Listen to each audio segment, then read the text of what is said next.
joining us now, obviously from Florida, beautiful Florida, because we see the background and we know it's beautiful. Josh Mandel, the Ohio Senate candidate, joining us right now. Josh, we did want to talk about, you got canceled by Twitter. We're going to get to that in a moment, but first we wanted to start off by asking you, what did you think of President Biden's news conference? Well, first of all, it's obvious he's not all there. I think he's losing it. Second of all, I believe that he's intentionally allowing the border to be flooded. When I see what's going on down there, it reminds me of the Obama administration when they had caravans. Like that doesn't happen spontaneously. People don't show up on the border down there with Biden T-shirts by accident. You know, whether it's George Soros or someone else who's financing this, this is well orchestrated. Just like Antifa, just like Black Lives Matter, just like Occupy Wall Street. It's all well orchestrated by big money and big folks on the left. Now, listen, today in his press conference, I think Biden showed a complete lack of transparency. He has no idea what's going on down there. He's got no control of it, and he's afraid of the conservative press. You know, he won't take questions from Newsmax. He won't take questions from the conservative press, and he looks afraid. He looks weak, and he looks like the opposite of President Trump. Yeah, he was actually asked about transparency at the border, and his answer was they pushed back on him and followed up and said, will you commit to transparency? And he basically said as soon as he is able to commit to what they are doing, which didn't make a whole lot of sense unless he's saying until we figure it out and it doesn't look like it does right now, then we'll allow the press to go down there.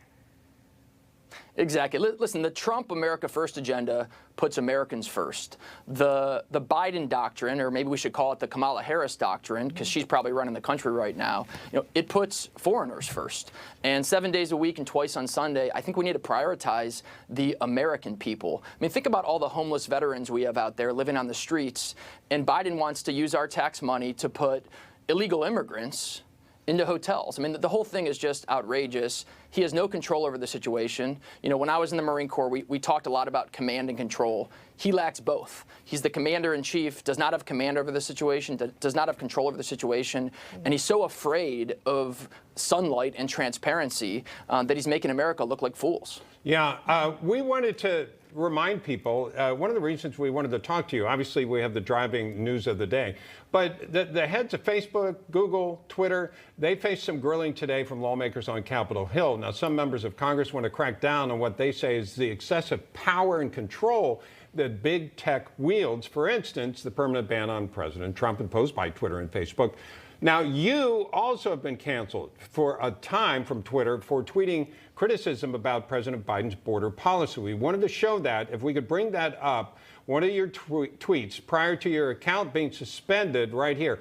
Poll of the various types of illegals flooding across the border. Will more crimes be committed by Muslim terrorists or Mexican gangbangers? That got you canceled? It did, and listen, the question I asked is based in fact. On the FBI terrorism watch list, there are multiple people that our federal government's looking out for and make sure they can't come across the border. They found 3 Yemenites on the FBI terrorism watch list trying to sneak into the United States. Last time I checked, Yemen wasn't too close to the U.S.-Mexico border. And so obviously those folks are trying to get into this country to do harm to American citizens. And so I asked that question. We also know about MS-13 and the drug cartels and the awful things they've done to Americans, especially American women. And, you know, we have to make sure that we're keeping the American people safe and secure. The safety and security of our citizens, of our people, comes first. And so I put that poll out there on Twitter. In a short period of time, we had incredible feedback and people voting on the poll. And then all of a sudden, the Twitter police, with the Twitter law, and I don't even know what that is, come in and shut us down without any good explanation. And last time I checked, in this country, we believe in sovereign law of the United States, not Twitter law. Like, Twitter law doesn't exist. It's fake news. And I take as a badge of honor, I take as pride when these big tech companies from Silicon Valley come after me and kick me off their platforms. Yeah. It only strengthens our conservative message. It's that algorithm that got you. Whatever that algorithm is, right. It got you. So, Josh, just to remind people, you are running for Senate in Ohio, so we appreciate you joining us and talking to us today. Thank you so much. Thanks.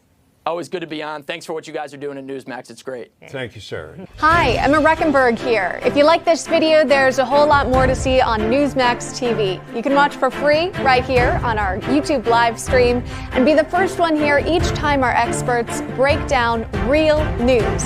Just hit that subscribe button, ring the bell icon, and stay with us on America's fastest growing cable news channel, Newsmax TV.